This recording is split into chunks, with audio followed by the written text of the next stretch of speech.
Hey there, everybody. Thank you so much for stopping by and tuning in once again to TLC Presents Todd-versations. Check out who's sitting next to me. This is Brandon Gottsacker, president of Superior Fresh. Brandon, welcome.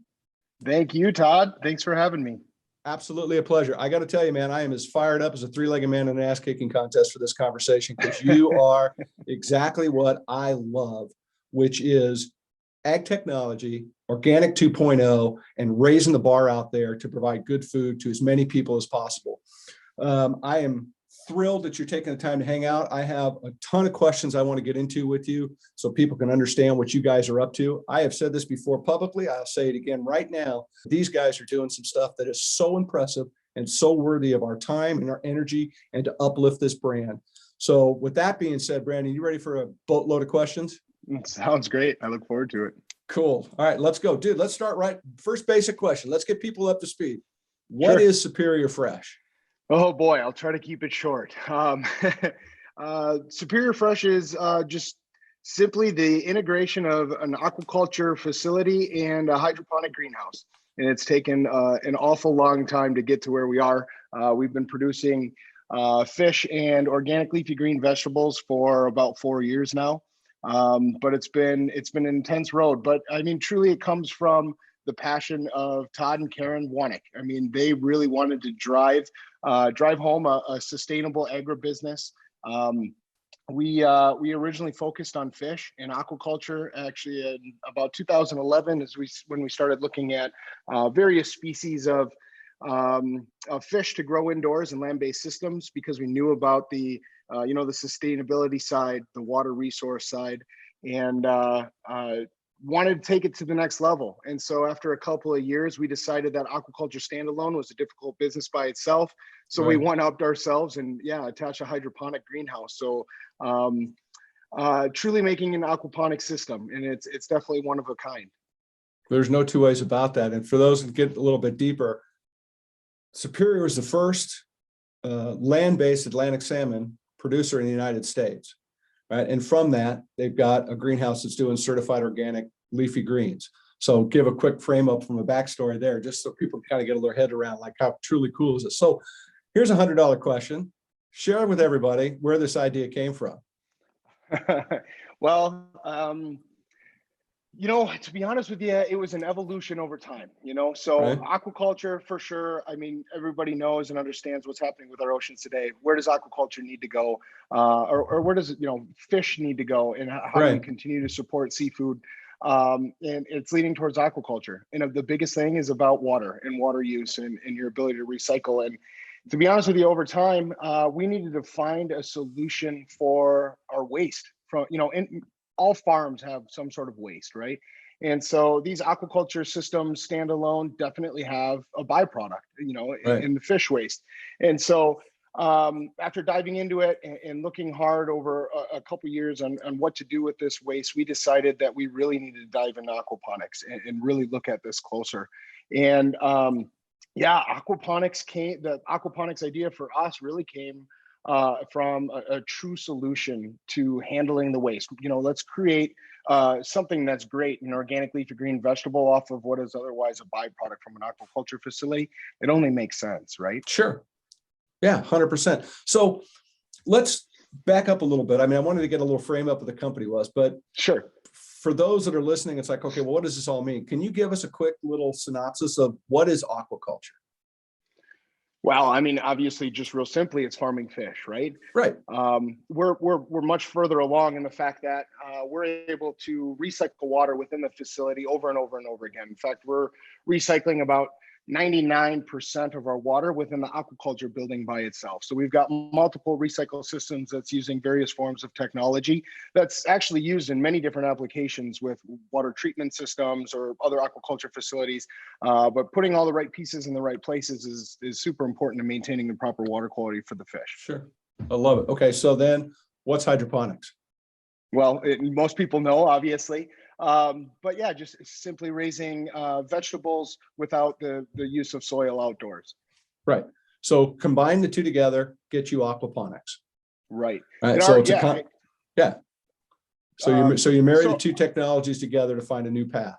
Exactly. And sorry to interrupt. Our our idea was a little bit different in the fact that we wanted to look at, commercial aquaculture, have a commercial recycle system that could be almost a standalone system, right? It can operate independently of the greenhouse, and the greenhouse can run as a hydroponic facility independently of the fish house. And we spent a lot of time, well over 2 years, just focusing on the true integration of the two. How do you handle the solids? How do you break down the nutrients so that the plants have those for uptake, right? Right. So I want to get into the whole system part of it as well. Right? I'm going to get a little deeper in the weeds. You're going to use a lot of words that are probably fly right over the top of my head, which is fine. Most words over 5 letters do anyways. So you set out to build a system that really is organic centric, right? In a lot of ways, especially when and get into it about how you treat the fish and what you do. So one of the things that fascinated me in getting into your story is that you guys have created technology to become organic and to stay organic and to be organic. Your facility was built, and this is not a small facility.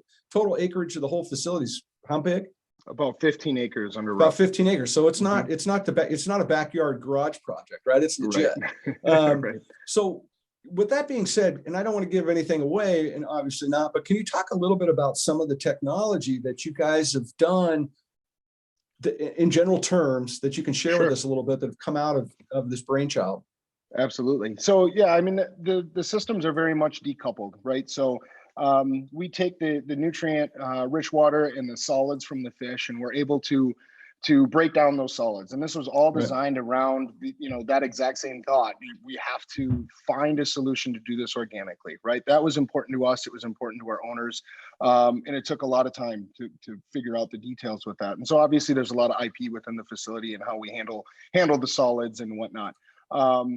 But yeah, we have digesters in the facility. I call them a digester, but it's basically doing just that. It's just a big giant fish stomach, right? And so a lot of bacteria, beneficial bacteria, that's the biggest thing that people don't really focus on or see necessarily within a facility like this. They see big, beautiful Atlantic salmon. They see big, beautiful heads of lettuce, but the thing that we have to embrace the most is the bacteria that's giving us the opportunity to just utilize the nutrients from the waste. So yeah, definitely a lot of moving parts between the facilities, but that was kind of our main focus. That along with biosecurity and food safety was an important piece of the puzzle. I learned a lot of that from the aquaculture side, and carrying that mentality and thought process over to the hydroponic side was important. So yeah, it's well-rounded from that standpoint. Cool.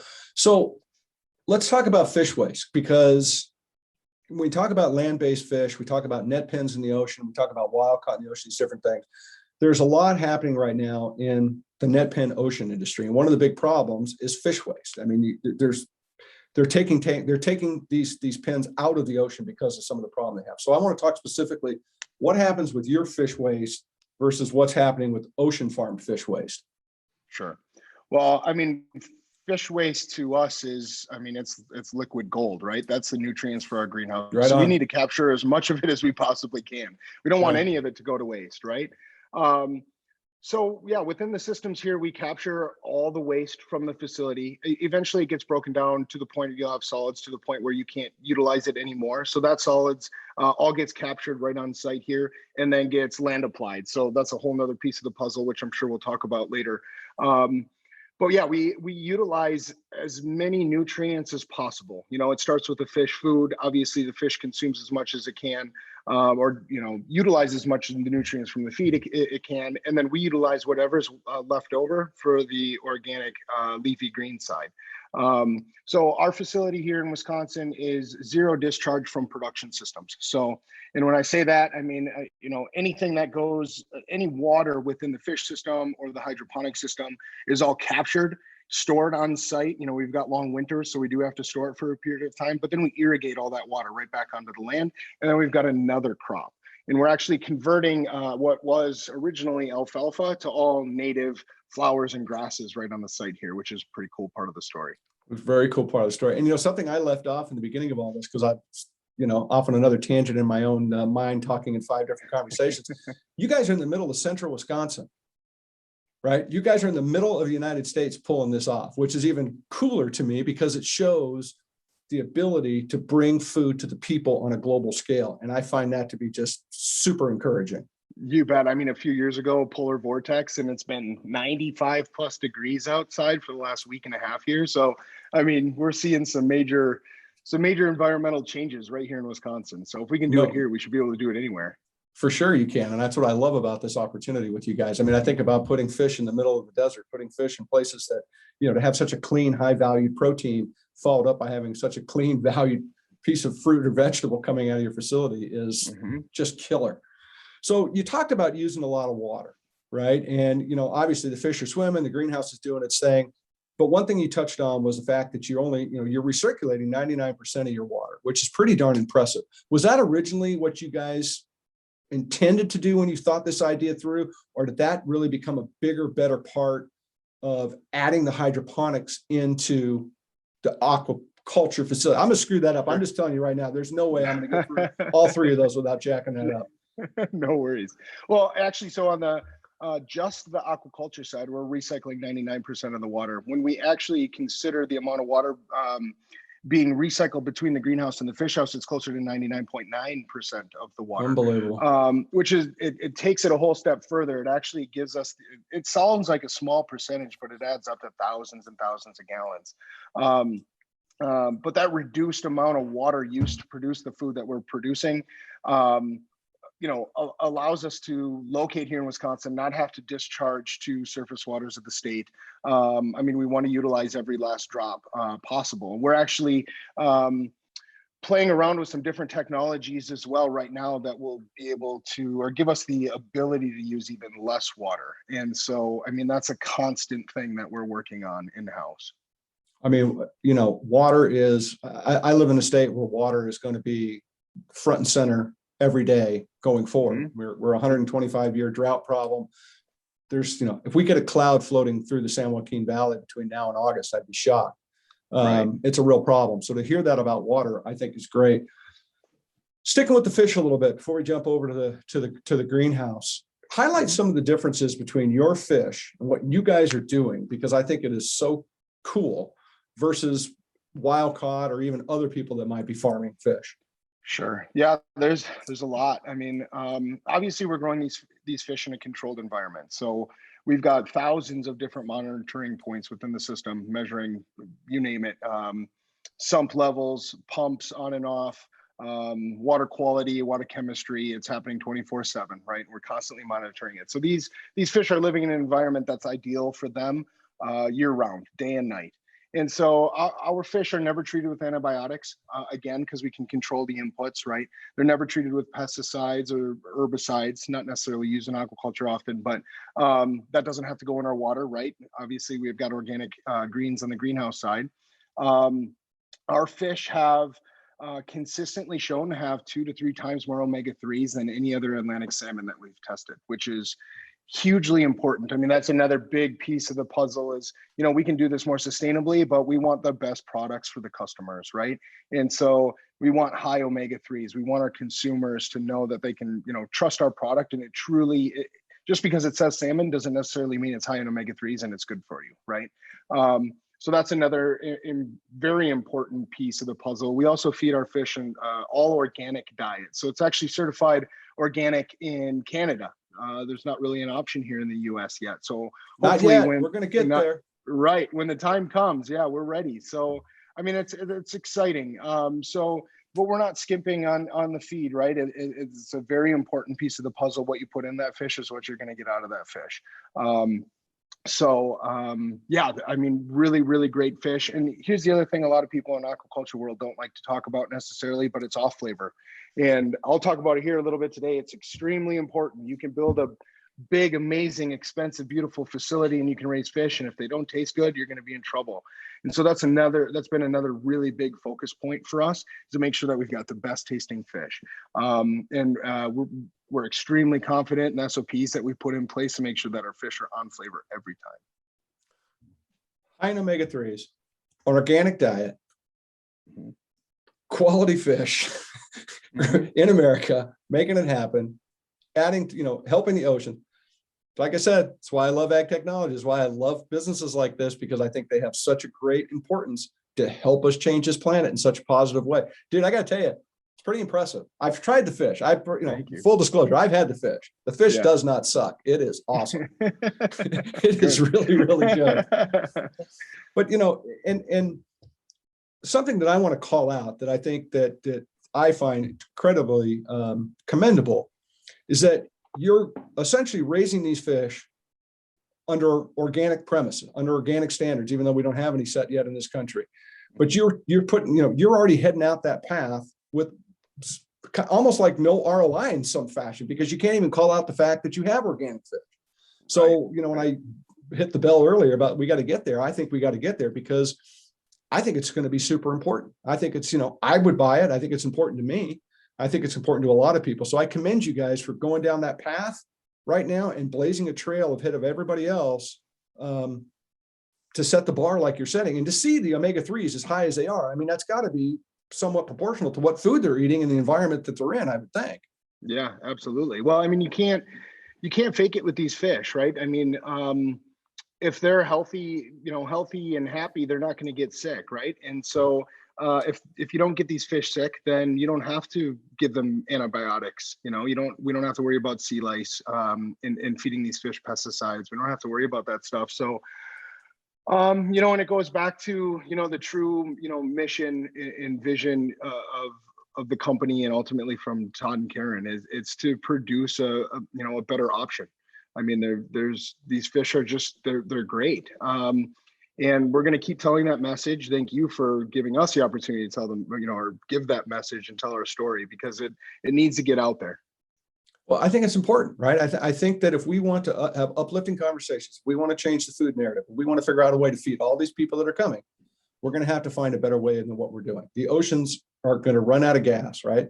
We're depleting them faster than they're restoring themselves, and we're going to have to make some changes. And I think this is an alternative of change that is certainly worth conversation and certainly worth discussing and trying to figure out a way to bring everybody alongside and recognize that we could do some really cool stuff. And this is definitely, to me, some really, really cool stuff. I want to jump down to the other side of the property and let's talk about the greenhouse a little bit. So share with us a little bit about what certified organic crops are coming out of your greenhouse. So we've trialed a lot of stuff.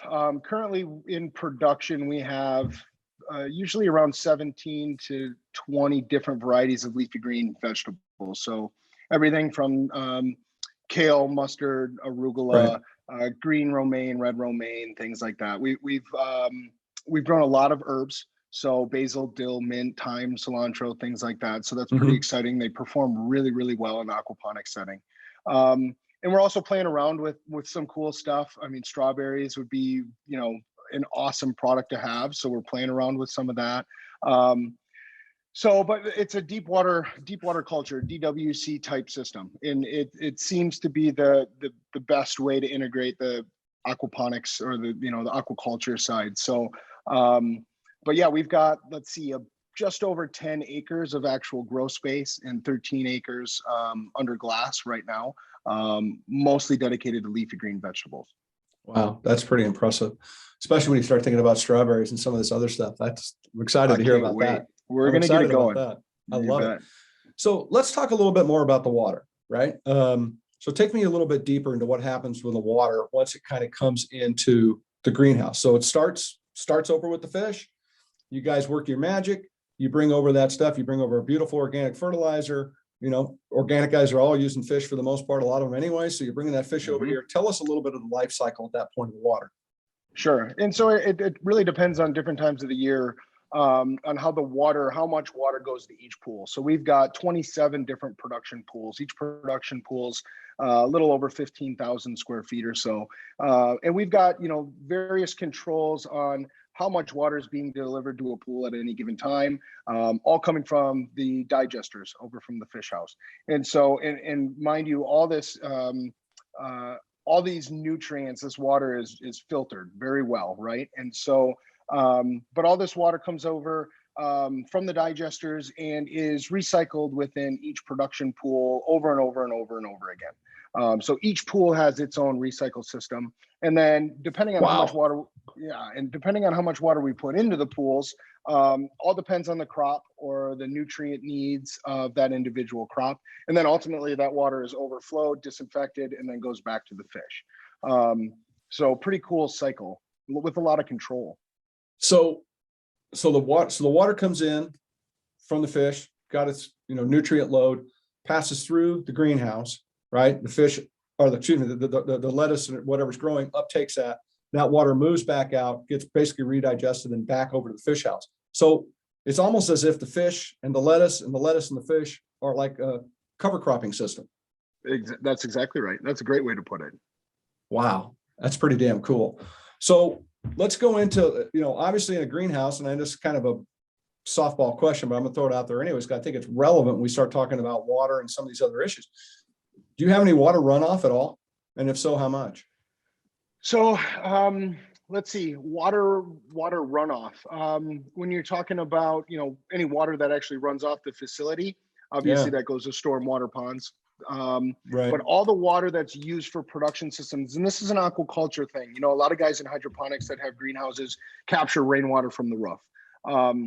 They store that rainwater and then they use it to irrigate the plants. Well, with the aquaculture side, there could be a lot of, biosecurity risks associated with that. So we use well water here. So we've got 2 high cap wells on site, and we've got a high cap well or multiple high cap wells here so that we can fill tanks up quickly. But ultimately, we're using around 1 gallon a minute for every 100,000 pounds of food that we're producing. So that's kind of a cool stat, and that includes both leafy greens and fish, right? So when you look at the total output and production of the facility, it's on very little water, but the biosecurity piece on the aquaculture side is very important. So anything that goes into those production systems, any water that goes into aquaculture, the aquaculture side and or the hydroponic side all gets captured on site and utilized here. But again, we're not putting any feed. There's no additional nutrients into that. We actually worked with Jackson County here in Wisconsin, who's been really, really good to work with on a phosphorus trading program. So we've got some background phosphorus in our well water, which we can't necessarily control, right? So we do phosphorus trading with them. So we actually, there's a stream nearby, just a couple miles down the road, actually, that was experiencing a ton of sloughing off on the hills and the banks and egg fields up above, right? And so what we've actually done is we've gone in there and compacted the banks, put riprap in and along the banks. We put in fish structure for trout breeding and things like that. So that was a really cool alternative versus, doing something different with this water, right? Right. Well, some people, to your point, don't have anything to do with the water. And I know that there's guys out there that, doing my research, there's guys that use the word fracking with their water now to just pile it back down on the ground because they can't get rid of it because they can't cover crop it like you're doing. Right. Yeah, I don't know. I think our solution is much better. I 100% agree your solution is much better. And you're working to put out an organic fish, which I think is totally killer. So in talking a little bit more about the water, and I'm going to get into the wastewater thing a little bit more. Get this. This is a good little humor. Downstream in our talk. I just came to me on the top of my head. Hey, 2 shows on Thursday. No pun intended. Try the veal, tip the waitress. So can you kind of compare and contrast a little bit about the water usage that for you to grow a head of lettuce, say, versus what somebody might be doing outside? I know it's a little sticky of a subject, but there's data out there. And I know you guys are pretty hip to data. You're a data business. Right. Well, yeah, I mean, this is obviously water use again is kind of top on the priority list for us. And so we're thinking, if you were to take about 150 gram head of lettuce or 1 container, 4.5, 5 ounce container of baby greens, it takes us about a half a gallon to produce that versus literature says 12 to 15, even sometimes 20 gallons for 1 head of lettuce outside, right? And so, I mean, that's a huge piece. And this water is also raising Atlantic salmon on the front end. So, that's not even included in that number, right? So that's an important piece. That's why I just love what you guys do. That's why, I love this conversation, because I think that what you are saying, needs to be said, needs to be celebrated. But I think a lot of people need to hear the fact that things are happening out there that are really kind of organic centered in a lot of it, philosophically, because it's playing into protecting the planet, doing more, doing better than what we had. That's kind of the marching orders that I was under. When I started my career, it was always about the food. That was the most important thing, but it was also about healing the planet. I think you guys are doing that. It's obviously very obvious to me that you guys are being organic is super important to you, right? All the way through your system. So does growing in a controlled environment help manage your inputs differently than you would be doing otherwise? If you were outside lettuce growing, because you have that ability to have a little bit more control from start to finish of the entire process. Sure. Yeah. And I may be making an assumption a little bit because I don't have a ton of experience with hydroponics standalone, right? I mostly background in aquaculture and obviously a lot of background in aquaponics now. But I would say absolutely. Our biggest input, our main input, obviously, is fish food, So we get basically 99% of the nutrients needed from the fish food for the plants to grow. Obviously, there's some organic micronutrients that we can add to the system when needed, but it's very rare. And it's really all about the ratios, right? So how many pounds of fish food do you put in the system every day, and what does that deliver for an output on the greenhouse side? And we spent a lot of time trying to, figure out those numbers, but at the same time maximize them. So what's your conversion ratio? When it talks about, how much can you produce X amount of fish to get X amount of produce type of a thing? Do you have that data?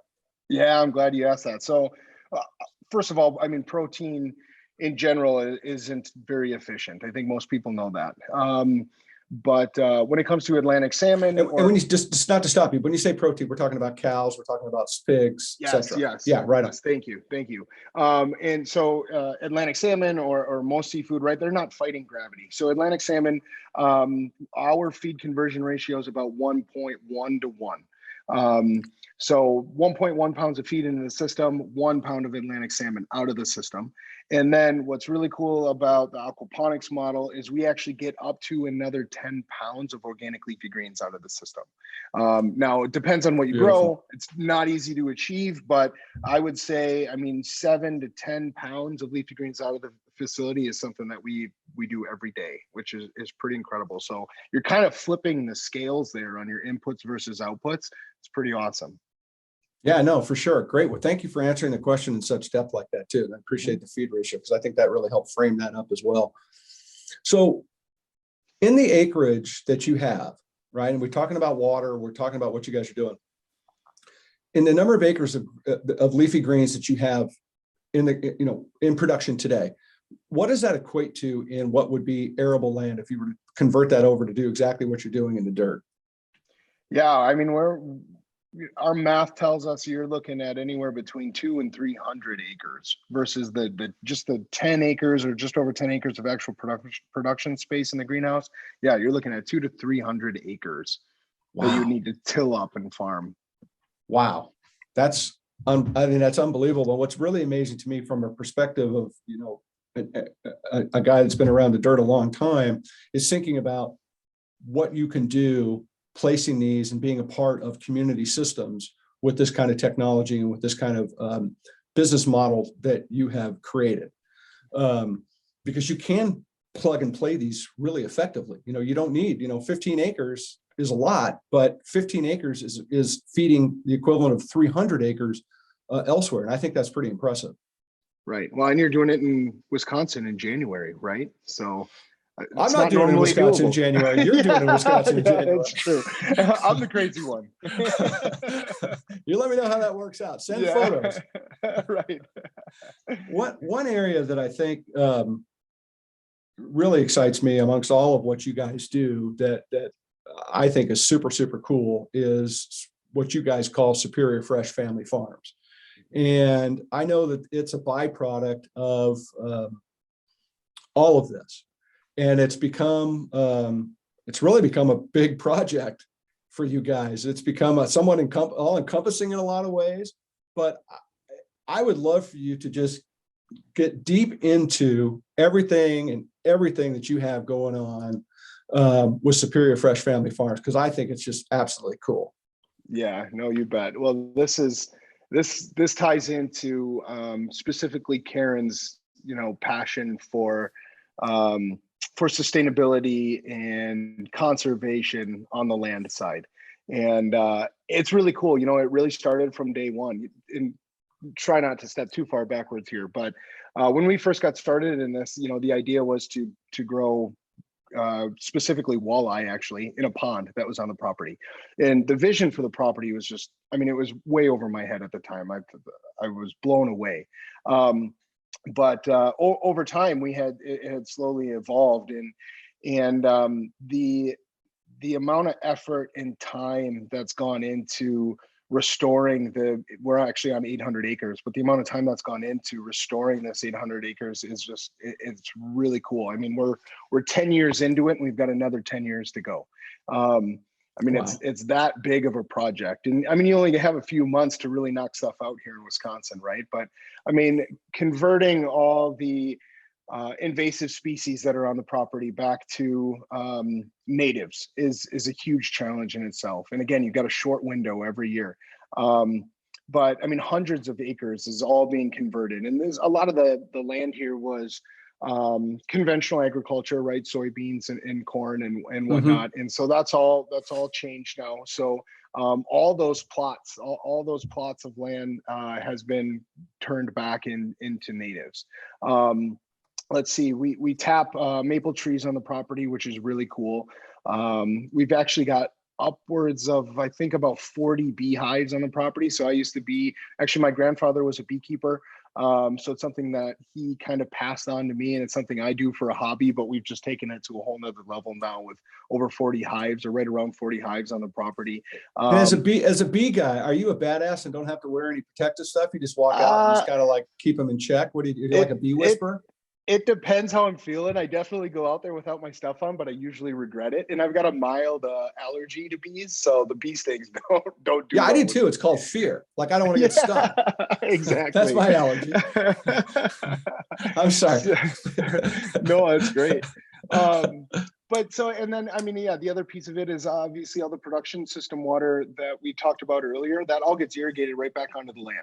And so the soils here are not the best, right? And so a very silty, sandy loam type soil, very acidic, low in nutrients, and a lot of Christmas tree farming actually took place here. So you can think about years and years of farming conifers on the property. Probably didn't do the soil so well, but they're natives. But anyways, converting that all back to its native state and pushing for oak savannas and wildflowers and grasses on the property. That's one of the coolest pieces of the puzzle. It's just coming out here. It's like a park. It's just beautiful. And it's a byproduct. And so your waste, so your fish waste, because you guys do some processing on site, you handle fish on site. That waste, the greenhouse vegetable waste, and any wastewater all move out to Superior Fresh Family Farms as compost, as irrigation, etc. So you're taking a byproduct of your project over here and rehabilitating 800 acres over here. Yep, you bet. Wow. Pretty cool. And then you let the public come out. Obviously it's a control type of thing, pre-post COVID, whatever. But you do tours, you let people come on and check the place out, which is really pretty cool. Yeah, we've got, this summer it should be a lot more busy. Obviously last year with COVID, it was slow. Sure. But lots of Boy Scout groups that come out. We have the local fire department. They do controlled burns with us on the property every year. So that's cool. They use this as their, kind of their training ground. But yeah, there's tons of examples. It's really cool. These days, there's actually ice fishing teams. So all the local high schools come out and they have ice fishing tournaments on the property. So all kinds of cool stuff taking place on the land. They don't go. I would just take my team and fish for the salmon. That seems like it'd be a hell of a lot warmer. Yeah, a hell of a lot easier. You're guaranteed a catch. That's smart. Just saying.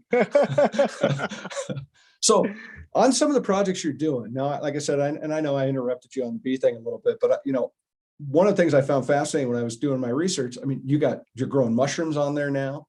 You're capturing, tell us a little bit about capturing the seeds from the project or from the farm.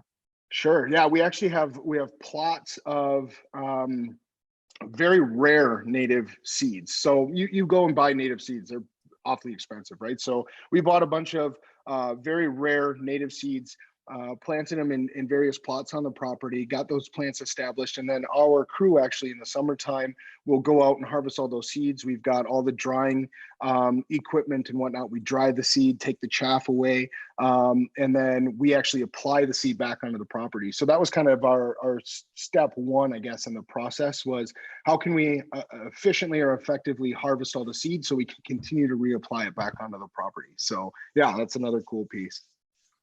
And again, this is just a byproduct of the food, right? It's just another give back. I have to say, Todd and Karen, they're cool people, and it's pretty neat to think that this is a bigger part of the whole overall play, as opposed to we just do this.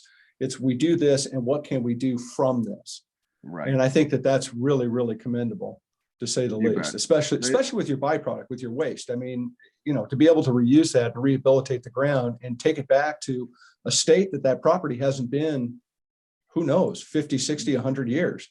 Right. Well, it's all part of the same story, right? So, I mean, if we're going to be sustainability or preach sustainability on the farming side with aquaponics facility, we're going to do the same thing on the property here. So there's no doubt we're going to continue that effort. I think that's really commendable, dude. I really do. So let's talk a little bit about expansion. What's on the horizon? Can you share any secrets? Or are you going to tell me to pound sand? Well, if you tell me to pound sand, then the answer is already a given. No, it's good. Yeah, we definitely got big plans, right? So we refer to the Wisconsin facility here, and we're just ramping up our expansion, right? So we're just finalizing our phase 3 greenhouse, which was an additional 7 acres. So about 13 acres under glass. That's actually, we've been planting in it for a couple weeks now. So that's in production. And then we are just finishing up our phase 2 fish house. Those fish are growing, and our production is increasing about week to week here for the next 16 weeks or so. Cool. So as we finalize that up, we're also working on preliminary designs for our next project. So we've got probably some exciting news to announce in the next few months. On this podcast, you're coming back on, right? I get first crack? You bet. Yeah, let's do it. You're lying. You're lying to me. I will. I promise. No, you heard it here first. You're on video. Dude, you're on video. You can't bullshit your way out of this now. Fair enough.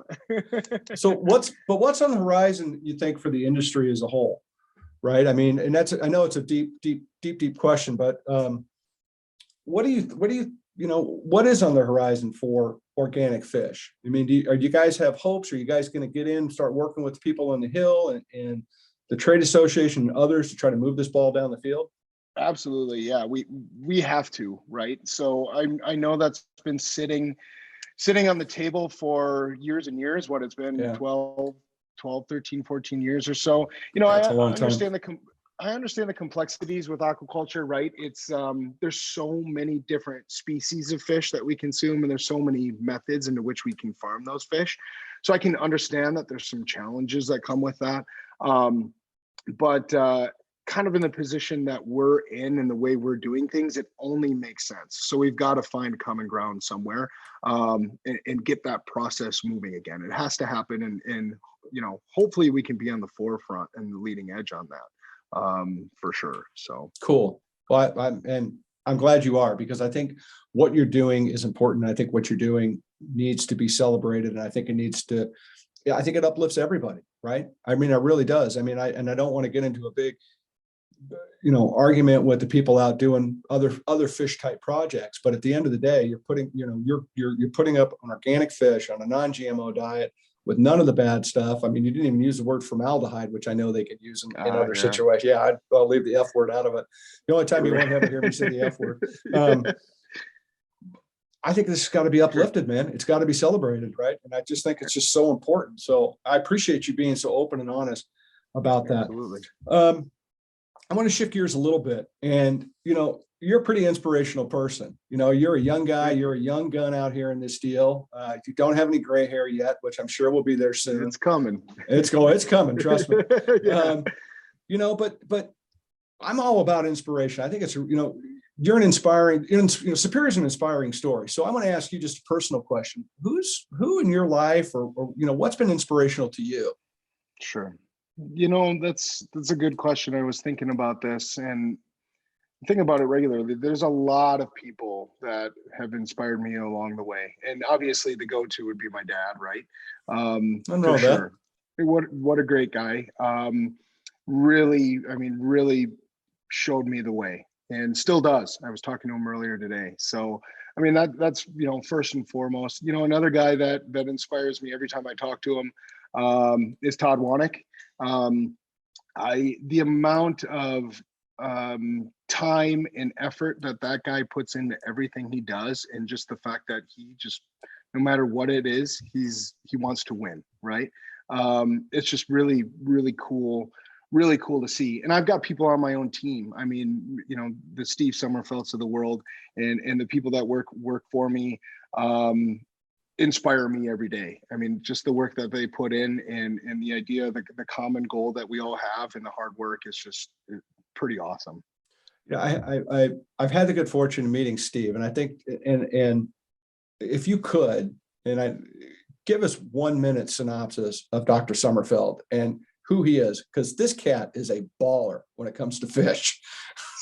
Yeah, well, and Steve might hate me for saying this, but who cares? He's not on here. Steve has probably the biggest brain out of any person I've ever met my entire life. And he's, be careful, right? But what an intelligent guy. He just baffles me. The stuff that he can remember is unreal. And then another thing I would say about Steve is he's the most genuine human I've ever met. He just what a great guy, great character, and he says it how it is. And for sure, he's just awesome. But he's really, he's published, I don't know, umpteen amount of times. He is deeply involved in RAS systems and with aquaculture. He's probably one of the leading guys out here in the country, if I was guessing. Yeah, he is. We're super lucky to bring Steve on board actually just over 3 years ago. But what that guy can do is just pretty incredible. From one individual. Again, we do everything in-house, right? So all our designs, everything within the facility, all the engineering, all happens in-house. We've got a great team around Steve, but he definitely is able to lead the way, and he makes these systems operate. He just through the design, impressive. He makes it possible. Yeah, it's unbelievable. When you see the network of piping and stuff like that within the facility, it's crazy how he puts it all together. Pretty impressive, no doubt. He's an impressive cat. So we had to give him we had to prop him out a little bit. We need to give him some. Oh, that's great. He'll like that. Yeah. So sticking on the track of just kind of off the track a little bit, tell me something about yourself that nobody knows, that you are willing to say publicly. If you want to tell me off the air, you can tell me what you just thought of, because you're not going to tell that story. So now you're reverting back to story number 2. Oh, geez. Well, only people that I guess know me well and are close to me know that big hockey player growing up. Actually, my dream was to be a professional hockey player ever since I was a little tyke growing up outside of Minneapolis. Minnesota hockey state, right? And grew up in northern Wisconsin then, and what an awesome spot to grow up. Small town, Eagle River, Wisconsin is a hockey town of Wisconsin. So I happened to move from Minnesota to the hockey town of Wisconsin, and just fell in love with it. Played all the way up until college and a little bit at college. And then I would say at that time, luckily, I figured out that I wasn't going to make it to the big leagues. And so redirected and focused on the right stuff, probably. So it's definitely a path, because you're like, I'm going to go play in the NHL. And it's like, okay, that's not going to work out. Salmon. I'm going to go fish. Yeah. It's definitely a little bit of a head bob there. I don't think everybody goes into that head bob. Right. Well, the real reason I guess I got into fish was, I grew up, I moved from outside of the Twin Cities and moved up to a really small town up in northern Wisconsin. I mean, a town of 1,200 people. And we moved in my great grandfather's old little cabin Right. out on a lake. And so I just had to embrace the outdoors, and thank goodness I, had the opportunity to do it because I don't know, somehow it guided me, and I love to fish. I mean, that's what I did. I fished every single day growing up. Yeah, So I'm sure the thought of you being in the house all winter long scared the crap out of your mother. So you had no choice but to get outside and find yeah, sport. exactly. Get out of here. Get out of here, kid. All right, let's have a little bit of fun. I mean, we already are. Let's have a little bit of fun. You're going to play a little TLC trivia right now. You're playing for huge cash and prizes. Literally, you're playing for over $100 and nothing. So be ready. All right. So here we go. I'm going to fire off some answers and fire them right back to me. Okay. All right. Charcoal or propane? Charcoal. Good man. Good answer there. So here's a trick. Here's a trick question, and I'll see if I can get you on this question. Do you tie your shoes starting from left to right or going from right to left? Left to right. You don't know. I'm just No, giving I you have props no idea. yeah, no, I know you don't. You don't know. And what I was hoping for is that you would look down to check your feet. Yeah. That's the whole gist of that question. I see. What was the biggest thing you got in trouble for as a kid that you're willing to share? Biggest thing, that I'm willing to share. Let's think about. You can pass. Your mom's going to watch this. You can pass. Biggest thing I got in trouble for as a kid. You know what? At a hockey tournament, I opened up one of the fire extinguisher doors in the hallway, and the fire department was called for whatever reason, just because he opened it up. And man, did my dad give me a hard time. All I did was open the door. Oh, well, you still screwed up. Yeah. Well, no, the fire department came. Somehow I don't think the fire department came because the door opened. No, they did. I swear, the fire department was there, and then they got me on video. So then the person behind the front desk at the hotel came and found me and knocked on our door and said, "We got you on video opening the little fire cabinet for the extinguisher." Bad. Yeah. Did it make the local news? It probably made the local news. Okay, one person you'd like to hang out with, dead or alive? Todd-Linsky. Dude, that is definitely the right answer. Yeah, I knew you'd like that one. Yeah, that's not a problem. We've done that once or twice before. That's not a problem. Here's one to see what get you in trouble. Have you forgot your anniversary yet? Ooh, August 31st, 2013. That wasn't a question. Have you forgot it? As the missus had to remind you at 4 in the afternoon. Nope, I still got it. All right. I love it. I love it.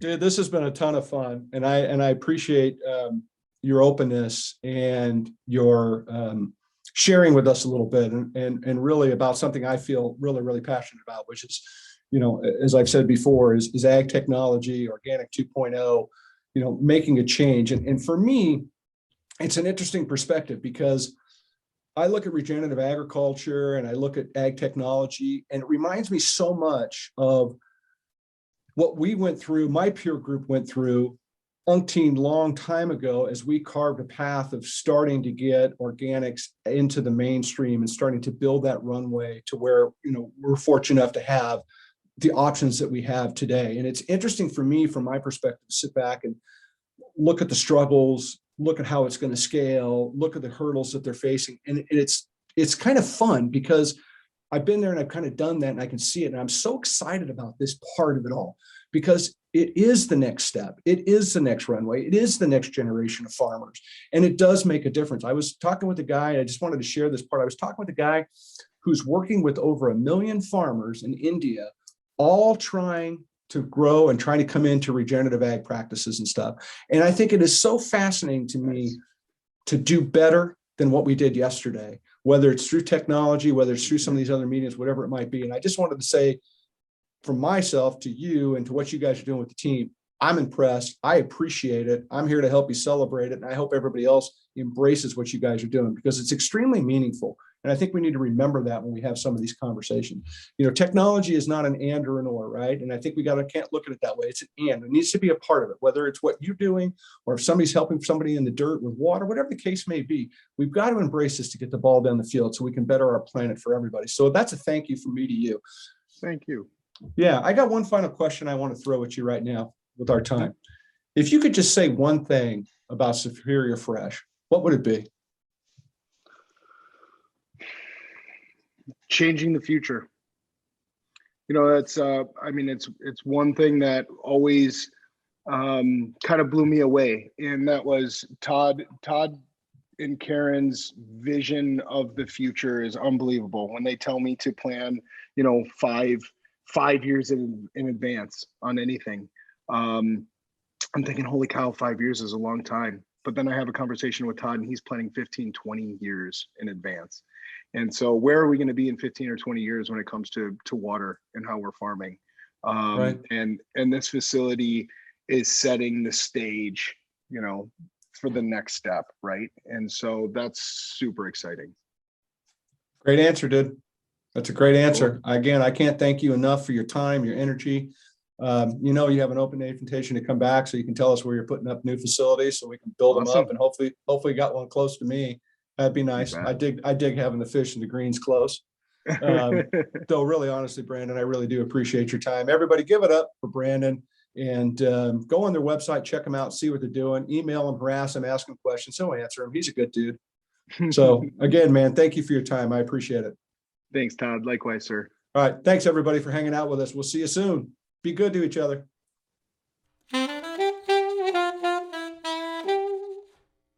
A huge shout out to Brandon and the team at Superior Fresh for what they're doing. I told you I was fired up. I told you this conversation was worthwhile. I think when you hear about what they're doing and why they're doing it and the way they're doing it, it's incredibly impactful. Agriculture, changing agriculture, talking about agriculture, promoting agriculture, moving agriculture forward is such an important part of all of our lives. You know, sun, water, and food connect this planet. And it's really important that we keep elevating the conversation about food. So I appreciate you stopping by. I appreciate you listening. Don't forget the audio version of this is available on all the podcasting sites, Apple, Stitcher, Spotify, etc. Video versions available on our YouTube channel, as well as TLC.organic. We have our Instagram page, TLC_Todd-versations. Again, we really appreciate your time and energy putting into this. We'd love to have you on. If you have a story to tell or you want to uplift your brand, you want to just chat a little bit and share with the world what you're doing, let's do it. This is what this platform's for. So we want to have you. So reach out to us. You know how to find us off the website, and we'd love to have you be a part of the Todd-versation. So I appreciate you being here very much, and thanks a lot. And remember, go inspire somebody today. It really will make your day, and I guarantee it's going to make theirs. Thanks a lot. Be good to each other. Bye-bye.